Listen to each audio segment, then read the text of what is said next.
What would you do if $1 million landed in your account tomorrow? Not from working harder, not from a business you built, just there, a wire transfer, your name on it. More zeros than you've ever seen in one place. You'd be smart about it, right? You wouldn't blow it. You'd invest it, take care of your family, make a few smart moves, be responsible. That's what everyone thinks. And that's exactly why so many people lose it. Because the $1 million doesn't disappear in one catastrophic, obvious mistake. It disappears in 100 decisions that each made complete sense at the time. A car that was just practical. A family member who just needed help. A deal that looked solid. A lifestyle that was just finally appropriate. And 3 years later, you're staring at $34,000 wondering what happened. Today we're going to walk through exactly how it happens, decision by decision, so that if this moment ever comes for you, you'll recognize every single trap before you fall into it. Welcome to WealthSimplify, where we make money simple enough for anyone to understand. Stick around and watch this whole video, because if you skip even one part, you will miss something important. While you are here, consider subscribing and giving this video a like. It tells the YouTube algorithm that you are serious about improving your money, and YouTube will start showing you more relevant content like this video that actually helps you succeed. You found this video for a reason, so make it count.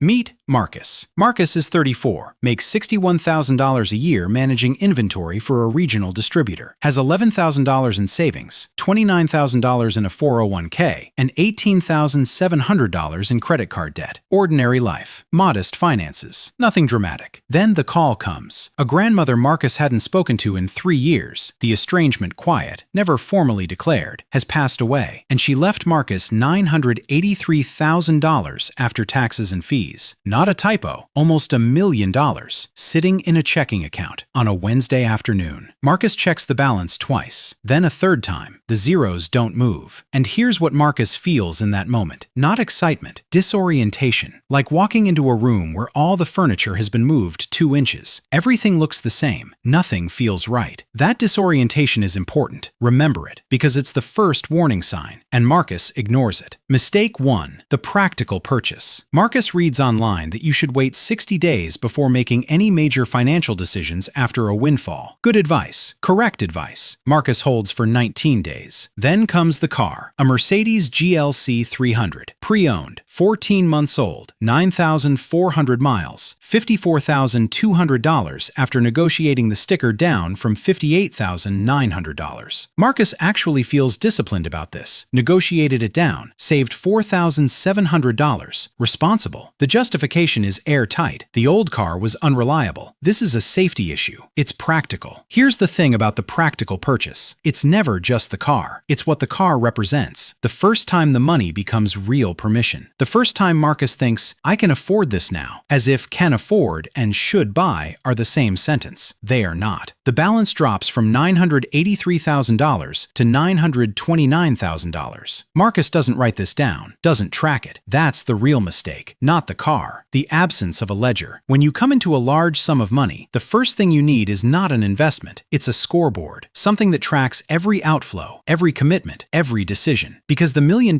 will never feel like it's disappearing. It will just quietly become $929,000, then $892,000, then $837,000. Each number still large enough to feel safe, until it isn't. Mistake 2. Family first, without a framework. The phone call comes.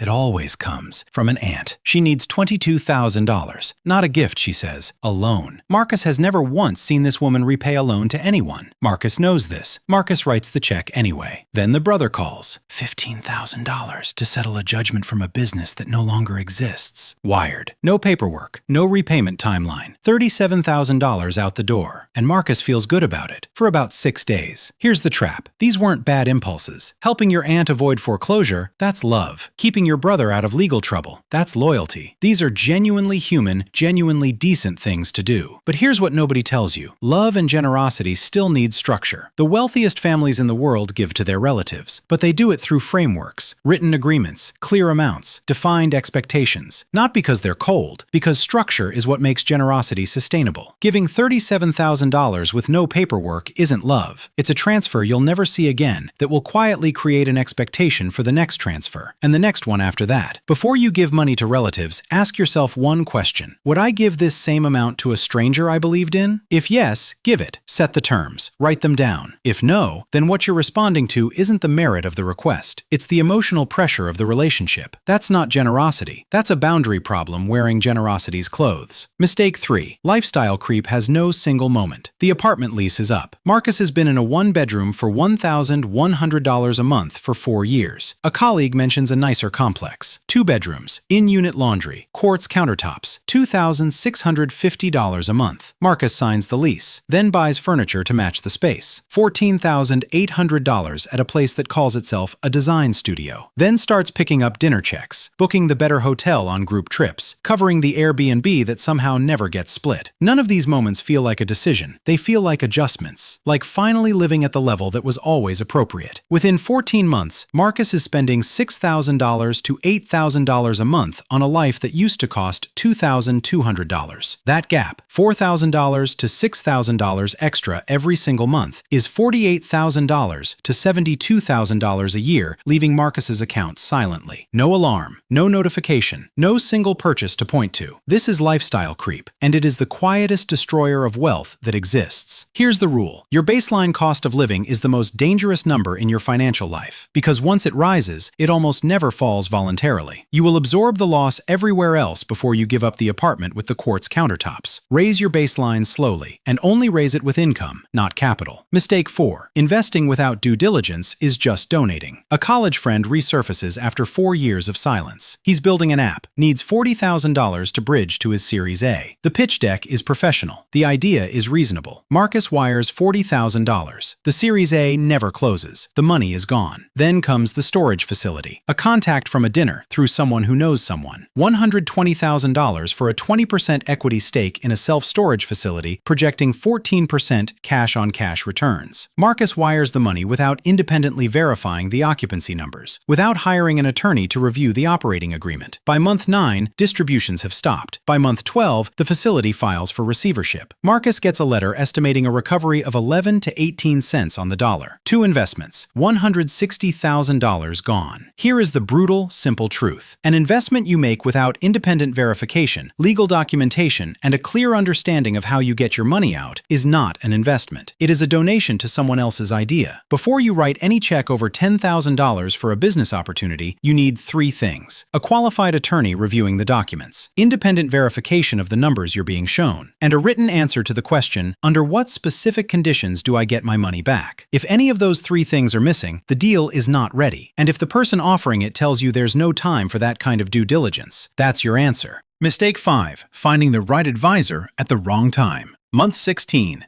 Marcus finally finds a financial advisor. 16 months too late. But Marcus doesn't know that yet. The advisor isn't a fiduciary, meaning he's not legally required to act in Marcus's best interest. Marcus doesn't know to ask. He recommends actively managed mutual funds averaging a 1.4% annual expense ratio. He also recommends a whole life insurance policy to build cash value. Marcus puts in $200,000 and feels for the first time financially responsible. The fund drops 14% in the volatile market. Marcus loses $28,000 in paper value. The 1.4% expense ratio quietly charges regardless of performance. The whole life policy is almost certainly the wrong product for Marcus's situation. One question would have changed everything. Are you a fiduciary? That one word, fiduciary, means the advisor is legally bound to recommend what's best for you, not what earns them the best commission. If the answer is no, or if they hesitate, walk out. Finding the right advisor is not optional. It's the first call you make, not month 16. Month 31. Marcus opens the checking account on a Sunday morning. $34,700. The mutual fund? $158,000. Total, $192,700. From $983,000. 19 cents left for every dollar inherited. And here's the part that matters most. Marcus is not a reckless person, did not gamble it away, did not make a single decision that felt irresponsible in the moment, helped family, upgraded a lifestyle that was genuinely modest, tried to invest and grow the money, hired a financial advisor, did all the things that look like the right move, moves. But money doesn't measure your intentions. It measures your decisions. The car was practical. The family help was loving. The investments were optimistic. The lifestyle was deserved. And none of that stopped the balance from hitting $34,700. So what does Marcus know now that would have changed everything? 1. Wait the full 60 days. No exceptions. The urgency you feel is not real. The money will still be there. 2. Build the scoreboard first. Before you spend a single dollar, document every outflow. Make the invisible visible. 3. Help family with structure, not just heart. Generosity needs terms, written ones. 4. Find a fiduciary advisor on day 1, not month 16. Day 1. 5. Raise your baseline slowly, only with income, never with capital. 6. No investment without documentation, verification, and an exit. Non-negotiable. A windfall is not wealth. It is the raw material of wealth. What you do in the first 90 days determines whether it becomes a foundation or an education. Marcus got the education. It cost $830,000. The tuition for you, watching this right now, is free. If this video made you think differently about money, share it with someone who needs to hear it before their moment arrives. Subscribe to WealthSimplify for more content like this. And drop a comment below. Which of Marcus's mistakes surprised you the most? I will see you in the next one.